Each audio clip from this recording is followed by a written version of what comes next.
Hello বন্ধুরা, প্রচণ্ড গরমে একটু স্বস্তির নিঃশ্বাস নিতে বানিয়ে ফেললাম শশা দিয়ে নতুন এক ধরনের রেসিপি। বানিয়ে ফেললাম শশার জুস। তো বন্ধুরা, তোমরা সবাই কেমন আছো? আশা করি ভালো আছো, আর আমিও অনেক ভালো আছি। আর তোমরা দেখছো সম্পার ছোটো রান্নাঘর। যা গরম পড়েছে, এই গরমে কিন্তু আমাদের সকলেরই যে কোনো ফলই হোক না, জুস খাওয়া খুবই দরকার। তাই আজকে এই রেসিপি। তো চলো শুরু করা যাক। তার জন্য দেখো, এখানে আমি দুটো শশা নিয়েছি, আর এই শশা দিয়ে কিন্তু আজকে জুসটা বানাবো। তো চলো শশাটা কেটে নেওয়া যাক।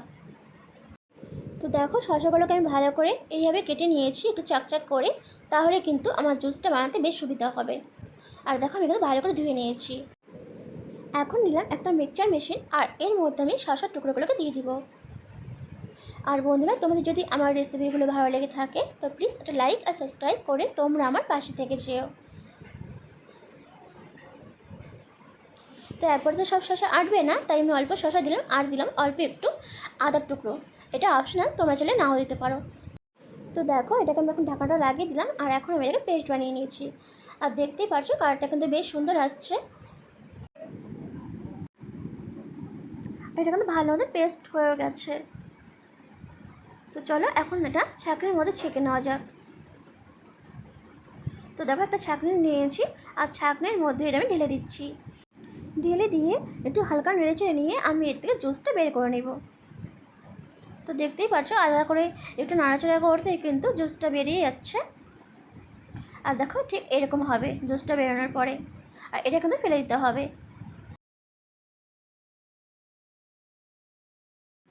তো দেখো, সমস্ত জুস এখানে বের করে নিয়েছি, আর কালারটা কিন্তু অনেকটাই সুন্দর আসছে। আর এখন আমি এখানে দিচ্ছি জল। জলের পরিমাণটা অবশ্যই তোমরা বুঝে দিবে। জলের পরিমাণ বেশি হলে অবশ্যই তোমরা শসার পরিমাণটাও একটু বাড়িয়ে দিবে। যেহেতু এখানে আমি 2 গ্লাস জুস বানাবো, তাই কিন্তু আমি এখানে ছোটো বোতলের 1 বোতলই জল নিয়েছি। আর দিচ্ছি হচ্ছে লেবু রস।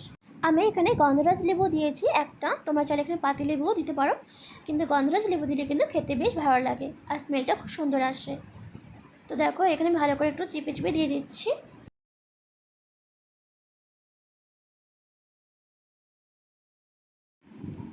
খুব কম উপকরণ দিয়ে কিন্তু এই রেসিপিটা হয়ে যায়, আর খেতে কিন্তু ভীষণ ভালো লাগে। অনেকে হয়তো খেয়েছো, যারা খাওনি তারা অবশ্যই একবার ট্রাই করে দেখো, আশা করি ভালো লাগবে। তো দেখো, লেবু দেওয়া হয়ে গেছে, আর এখন এখানে আমি দেবো সামান্য পরিমাণ লবণ, আর দিয়ে দেবো চিনি। আমি এখানে বড় চামচের 4 চামচ মতো চিনি দিয়েছি। তোমরা অবশ্যই চিনির পরিমাণটা বুঝে দেবে।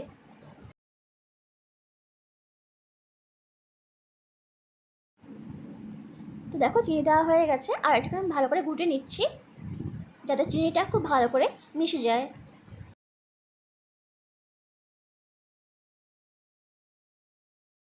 তো তৈরি হয়ে গেছে আমাদের শসার জুস।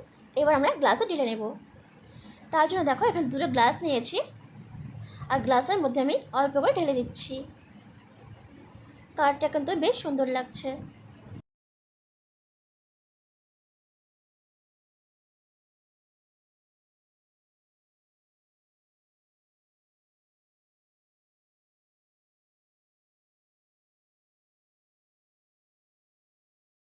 আর এখন আমি উপর দিয়ে 2টো শসা দিয়ে দিব, ডেকোরেশনের জন্য দেখতে বেশ ভালো লাগবে।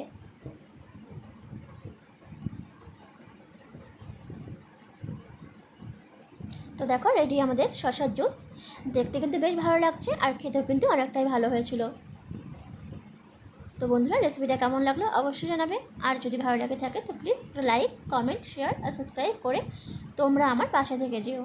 আর পাশে থাকা বেল বাটনটা প্রেস করে দিও, যাতে যখনই আমি নতুন নতুন ভিডিও পোস্ট করব তোমাদের কাছে সবার প্রথমে পৌঁছে যায়।